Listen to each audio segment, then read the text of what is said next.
আমার মতো অনেকেই হয়তো চালের পায়েস খেতে একদমই পছন্দ করেন না, তাদের জন্য সিমুইর পায়েস মানে অতুলনীয়। তাই কারা কারা সিমুইর পায়েস পছন্দ করে অবশ্যই কমেন্ট করে জানাবেন। আর ভিডিওটা ভালো লাগলে একটা লাইক করবেন, কমেন্ট করবেন, আর চ্যানেলটা অবশ্যই সাবস্ক্রাইব করে দেবেন এরকম অনেক ভিডিও পাওয়ার জন্য। আমি এখানে অল্প একটু ঘি নিয়ে তাতে সিমুইগুলো ভেজে নিচ্ছিলাম, লাল লাল করে ভেজে নামিয়ে নিয়েছি। পরে আমি 500 ml দুধ নিয়ে নিয়েছি, যেটাকে আমি রিডিউস করে মোটামুটি একটা পরিমাণে নিয়ে আসছিলাম। তারপরে দিয়ে দিয়েছিলাম তেজপাতা আর থেতো করে দুটো এলাচ।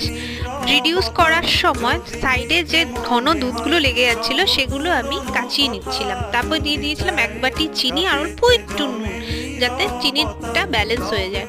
তারপর সবকিছু ফুটিয়ে নিয়ে আমি দিয়ে দিয়েছিলাম সিমুইগুলোকে ভালো করে 10 মিনিট ফুটিয়ে নিয়ে আমি দিয়ে দিয়েছিলাম কাজু বাদাম কিশমিশ। তারপরে সেটা আমি গরম গরম আলু পুরি ধনেপাতার চাটনির সাথে পরিবেশন